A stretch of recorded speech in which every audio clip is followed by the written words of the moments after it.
L'histoire du jour est aussi déroutante que cruelle. Une petite fille de 5 ans est retrouvée errant seule dans la rue. Elle explique aux policiers qu'elle en a marre d'être encore et toujours éternellement seule, qu'elle a faim et qu'elle cherche désespérément sa petite sœur, la douce Athéna. Commence alors une douloureuse enquête pour retrouver la fillette disparue. Et j'attire votre attention sur le fait que cette affaire implique des faits de négligence et de maltraitance infantile. Et que donc, elle ne convient pas aux plus sensibles d'entre vous. Aujourd'hui, la terrible histoire d'Athéna Brownfield.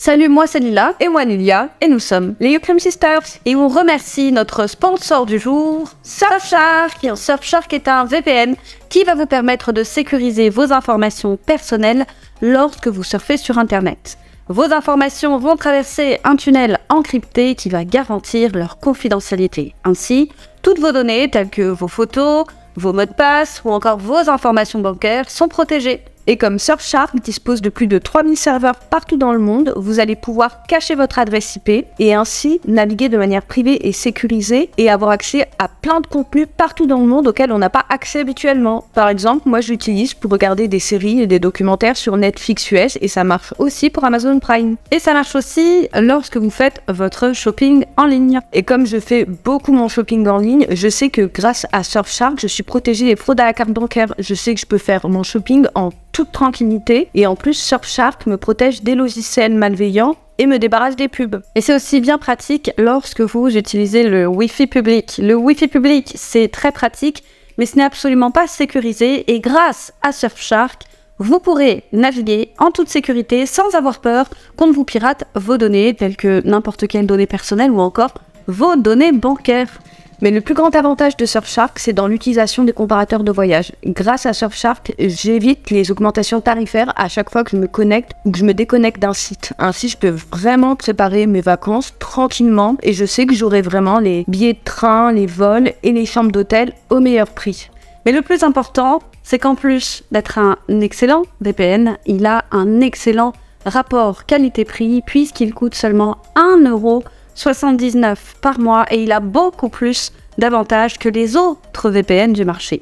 Par exemple, et vous le savez, il fonctionne sur un nombre d'appareils illimité, Exactement. Tablettes, portables, ordinateurs, etc., etc. Même les consoles d'ailleurs. On vous laisse le lien en barre d'infos et avec le code UCRIM, vous aurez 83% de réduction ainsi que 3 mois supplémentaires gratuits. Et pour ce prix, vraiment, il est imbattable. Et en plus, vous avez une garantie d'essai de 30 jours. Donc, vous pouvez le tester.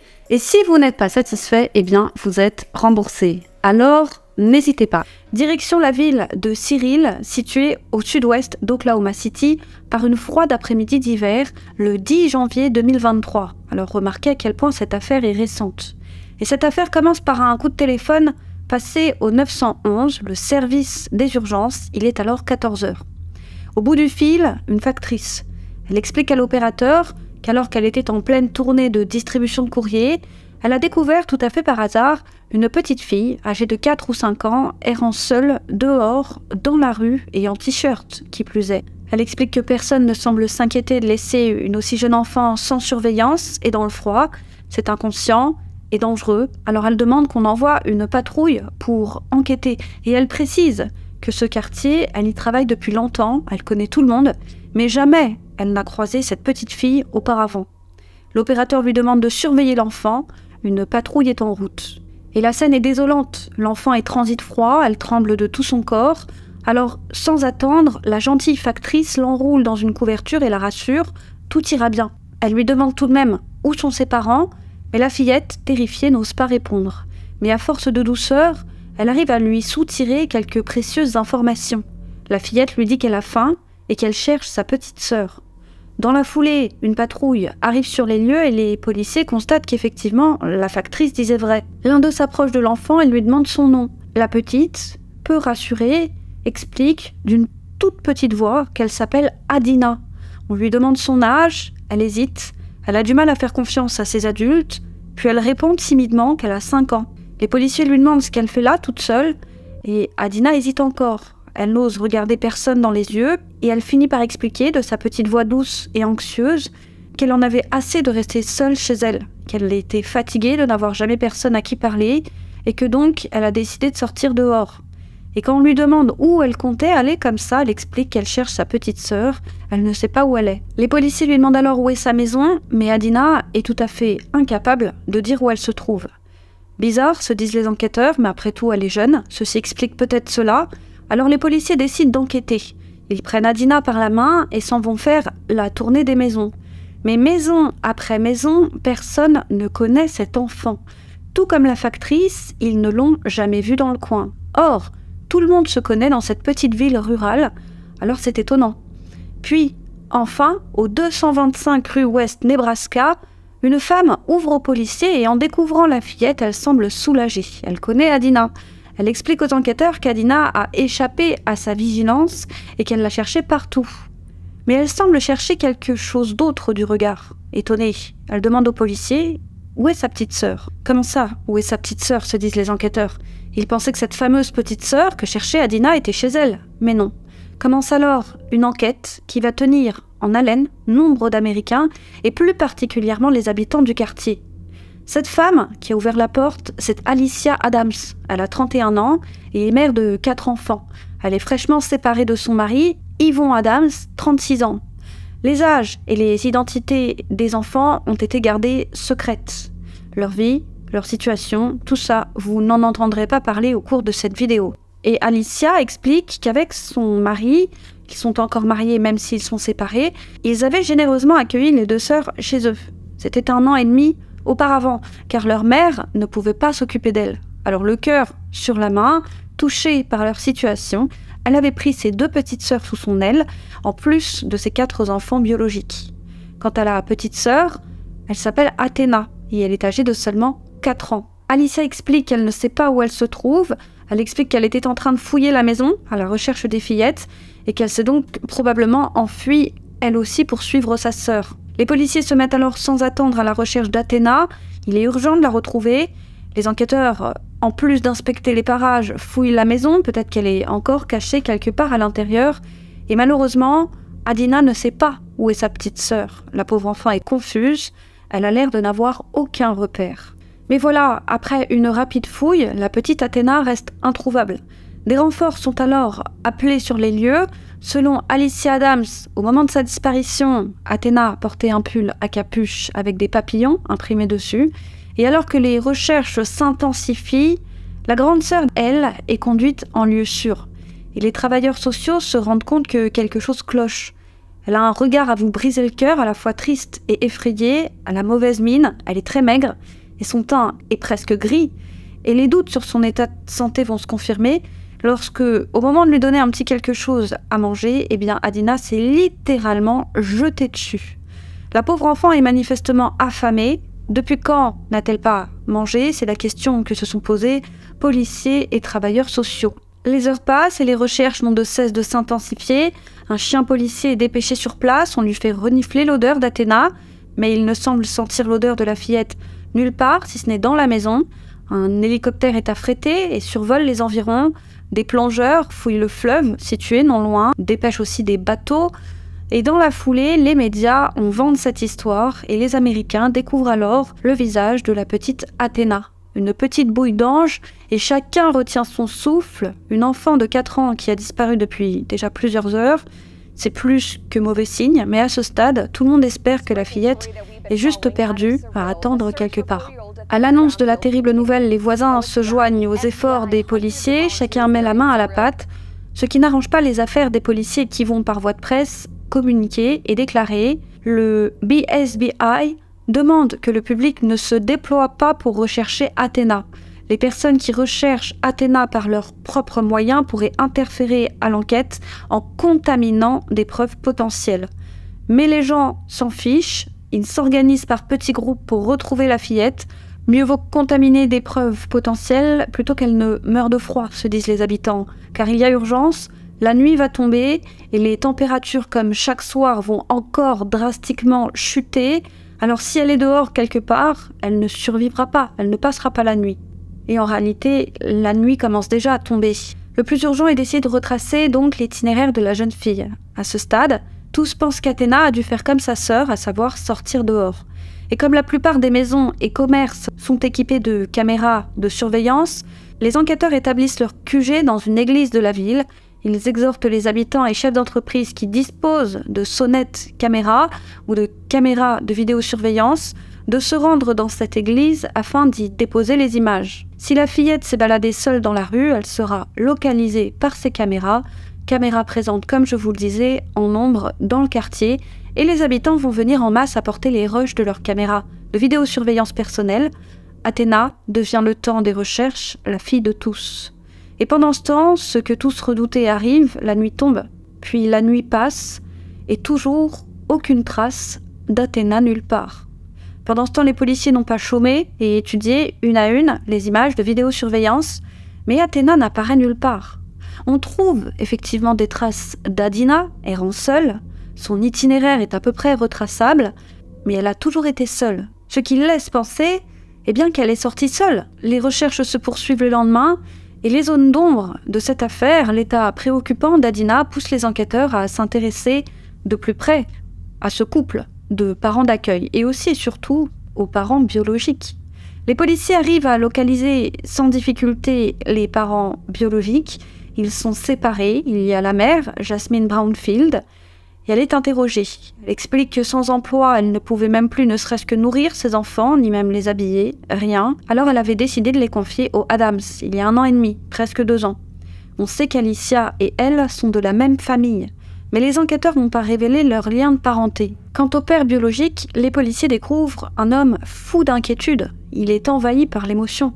Il explique que son ex-compagne, il y a presque 2 ans de cela, lui avait arraché ses filles.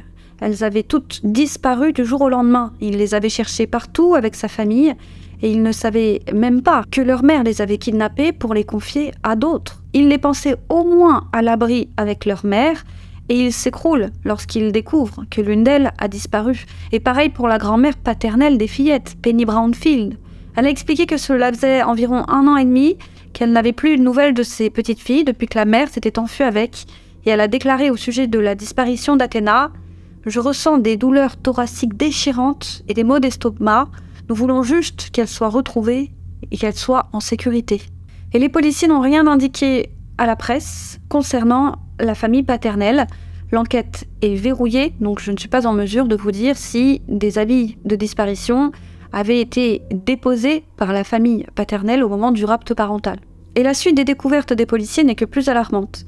Ils découvrent que les fillettes n'étaient pas scolarisées. Jamais elles n'ont vu de médecin. Et dans la mesure où aucun voisin n'avait connaissance de leur existence, les enquêteurs pensent qu'elles étaient enfermées chez les Adams, de jour comme de nuit, contrairement aux autres enfants de la famille. D'ailleurs, il y en a qui étaient scolarisés alors qu'ils étaient plus jeunes même qu'Adina. Dès lors, le 12 janvier, soit le surlendemain du début de cette affaire, Alicia est inculpée.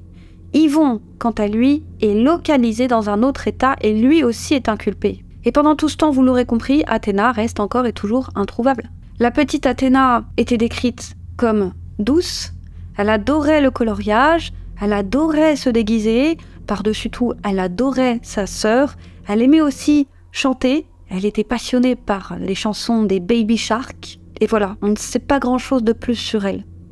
Et j'ai regardé Baby Shark, et je me suis dit, mais la pauvre enfant, c'est un dessin animé vraiment pour les tout petits, c'est-à-dire que même mon neveu qui a 6 ans, il regarderait pas les Baby Shark, ce serait trop bébé pour lui. Et ça m'a fait mal au cœur de voir vraiment ce dessin animé pour bambins, littéralement. Et interrogés, chacun de leur côté, Alicia et Yvon insistent. Ils ont toujours pris soin des fillettes, ne leur ont jamais fait de mal, ils n'ont rien à se reprocher.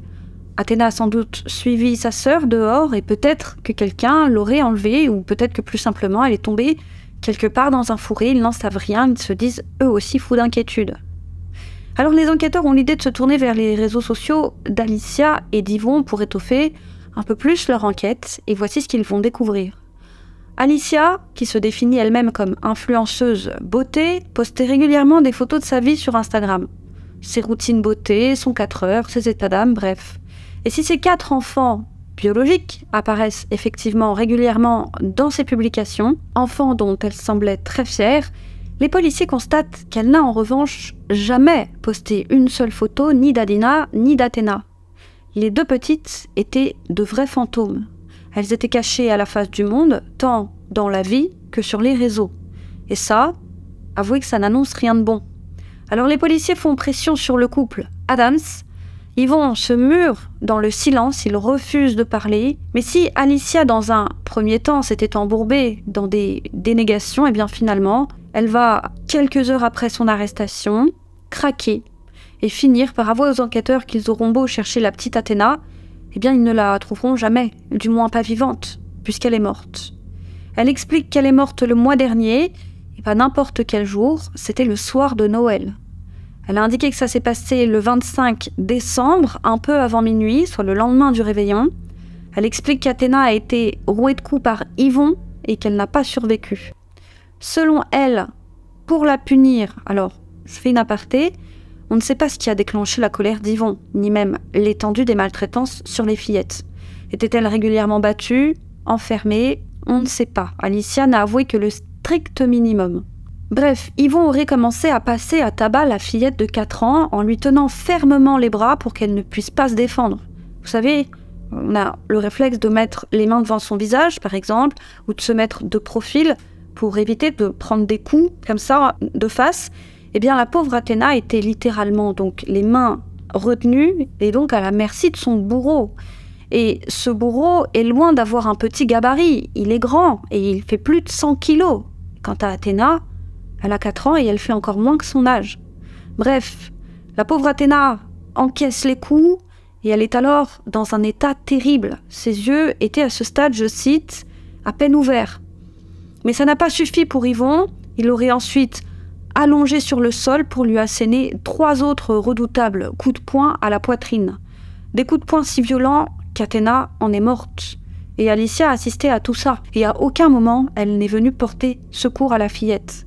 Et c'est seulement 1 heure plus tard, à l'aube, le lendemain, le 26, que selon Alicia, Yvon aurait quitté le domicile pour aller enterrer quelque part Athéna. Mais après vérification, le bornage téléphonique d'Yvon indique que c'est un peu plus tard, à 4h15 du matin, qu'il a quitté le domicile. Bref, Alicia explique qu'il est ensuite parti enterrer le corps de la fillette près d'une clôture, elle ne sait pas où exactement, si ce n'est qu'elle sait que c'est non loin de leur ancienne maison, à une centaine de kilomètres de là, à Rush Spring. Il aurait creusé un trou, jeté le corps de l'enfant et pour mieux dissimuler cette tombe de fortune, il aurait rebouché le trou. Après avoir rebouché le trou, il aurait dissimulé la terre fraîchement retournée avec des branchages. Et effectivement, l'étude du bornage du téléphone d'Yvon indique qu'il a bien été géolocalisé du côté de Rush Spring ce jour-là. Et plutôt que de retourner chez lui d'ailleurs, il est ensuite parti se mettre au vert dans l'état de l'Arizona. Et d'ailleurs, autre petit aparté, comme je vous le disais, au moment du déclenchement de cette affaire, quand Adina a été retrouvée seule dans la rue, Yvon et Alicia étaient séparés. Yvon n'habitait plus au domicile et Alicia avait déjà d'ailleurs un petit copain. Alors les Adams se sont-ils séparés à la suite de ce drame? Ou étaient-ils déjà séparés avant et Yvon était simplement venu au domicile d'Alicia pour passer les fêtes en famille? Ça, impossible de le savoir en l'état actuel des choses. Les policiers demandent donc à Yvon où est passé le corps, mais Yvon refuse encore et toujours de parler. Alors les policiers envoient une patrouille sur place, mais le problème c'est que la zone est très large. Ils ont du mal à mettre la main sur cette tombe de fortune. Et le 16 janvier, ils vont annoncer, par voie de communiqué de presse, que l'enquête s'oriente désormais vers la recherche d'un corps et non plus d'une fillette vivante, et ce, au plus grand désarroi de la population. Et effectivement, après d'intenses recherches, les policiers finissent enfin par localiser le 17 janvier, sous des branchages, ce qui ressemble à de la terre fraîchement retournée, et quelques coups de pelle suffisent à révéler l'horreur. Il y a bien là une toute petite dépouille, un petit corps tout frêle en état de décomposition. À ce stade, les enquêteurs ne savent pas si c'est le corps de l'enfant, même s'ils s'en doutent, mais quelques jours plus tard, les analyses ADN vont révéler qu'il s'agit bien là du corps de la petite Athéna. Et les bourreaux sont inculpés dans la foulée le 19 janvier. Yvon a été accusé de meurtre au premier degré et de négligence envers enfant. S'il refuse de parler, il a cependant plaidé coupable. Quant à Alicia, elle a fait l'objet d'un double chef d'inculpation pour négligence. L'un pour avoir négligé Adina et l'autre pour avoir omis de protéger Athéna de son mari. Et sa caution a été fixée à 500 000 $. Et lors de son audience préliminaire, le procès aura lieu bien plus tard, peut-être fin 2023, peut-être même l'année prochaine, le temps pour les enquêteurs de réunir toutes les pièces de ce puzzle, eh bien Alicia a plaidé non coupable. Voilà, elle ne s'estime absolument pas coupable de rien, ni de maltraitance, ni même de négligence. Et comble de l'horreur, les policiers ont découvert qu'Alicia, la semaine suivant la mort d'Athéna, n'avait pas hésité à fêter en grande pompe le Nouvel An. Elle avait mis des clichés plutôt sexy d'elle, avec en légende « 2022 n'était pas top, vivement 2023 ». Voilà, la mort d'une fillette de 4 ans, c'est pas top, selon elle. Et c'est pour beaucoup, là, la preuve qu'elle n'est pas la victime qu'elle prétend être.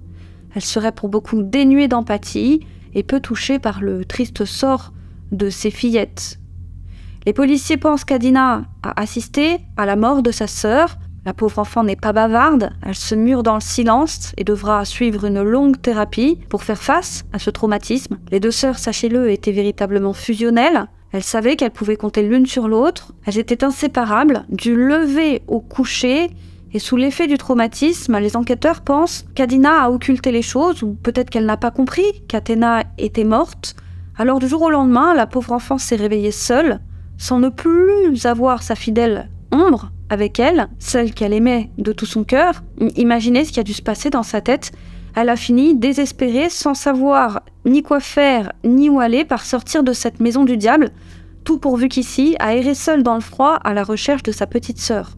Les funérailles d'Athéna, qui ont eu lieu le 25 janvier à 14 h, ont été présidées par le sénateur d'État Roger Thompson, qui a parlé de l'amour d'Athéna pour sa sœur et de l'impact déchirant que sa courte vie a eu sur les membres de la communauté de Cyrille. Il a dit, je cite, « Les gens de tous les horizons ont immédiatement quitté tout ce qu'ils faisaient pour retrouver cette petite fille perdue. Je ne connaissais pas son nom il y a un mois, mais cette fille a eu un impact sur ma vie. Et je veux que cette fille se sente aimée et que l'Oklahoma aime une petite fille précieuse que beaucoup d'entre nous n'ont jamais eu la chance de rencontrer. » Adina est encore à ce jour sous la protection des services sociaux, en attendant de savoir sous la garde de qui elle sera placée. Mais elle a d'ores et déjà retrouvé son père, qui a bénéficié de visites selon certaines sources. Comme il a fait l'objet d'une arrestation courant 2022 pour conduite en état d'ébriété et défaut de comparution à son audience, et qu'il avait été incarcéré, eh bien, pas sûr que la garde de sa fille lui soit confiée, du moins absolument pas tout de suite. Et par ailleurs, un membre de la famille de la maman, donc d'Alicia également, s'est manifesté auprès des autorités. Et il a supplié les autorités de ne pas confier la garde d'Adina à sa famille maternelle. Famille qu'il connaît bien puisqu'il en fait partie et qui, selon lui, est dysfonctionnelle. Selon cet homme, Adina ne pourra jamais se développer correctement si elle reste au contact de cette famille. Il a expliqué que lui-même avait été retiré par les services sociaux à l'âge de 4 ans. Il aurait connu à cette période, je cite, « beaucoup de douleur et d'insécurité » et il a pu avoir, selon lui, un développement normal grâce à son placement. Et c'est ce qu'il souhaite pour Adina. Il a expliqué qu'après tout, nous ne sommes que le résultat de notre environnement, ce qui est le cas d'Alicia et de la maman. Il était néanmoins étonné d'apprendre qu'Alicia soit concernée par une telle affaire, car selon lui, de l'extérieur, elle avait l'air tout à fait normale et psychologiquement saine. Quant à la mère biologique, si le père a été écarté de toute poursuite, qu'il a été établi qu'il a cherché effectivement ses enfants, les policiers n'ont pas souhaité communiquer à son sujet. Seule certitude, elle n'a pas été inculpée dans cette affaire. Mais rien n'indique si elle le sera un jour. Peut-être qu'un jour elle devra répondre de ses actes devant un tribunal. Parce que, si on fait le calcul, Athéna a été confiée à l'âge d'environ 2 ans à ce couple sans cœur, qui de toute évidence n'a jamais offert ni tendresse, ni amour, à un âge où un bambin en a cruellement besoin. D'ailleurs, la pauvre était complètement perdue, tout comme sa grande sœur. Tous mélangés dans leur tête, elles appelaient leur bourreau concernant Yvon, tantôt papa, tantôt tonton Yvon. Quant à Alicia, elle l'appelait tantôt maman, tantôt Ali. Les filles n'avaient pas de soins médicaux, elles paraissaient très amaigries, et c'est quand même là le signe d'une mère biologique cruellement absente dans la vie de ses filles. Et Athéna n'aura connu que l'amour, finalement, de sa sœur, trop jeune probablement pour se souvenir de celui de son père. Voilà, c'est tout pour aujourd'hui. J'en profite pour vous dire que cette histoire, je l'ai découverte dans Le Nouveau Détective, l'hebdo, et non le hors-série, que je vous avais déjà conseillé il n'y a pas longtemps. C'est pour moi le meilleur magazine de faits divers. Et pour en revenir à l'histoire, s'il y a des zones d'ombre, c'est normal, l'affaire étant toujours en cours.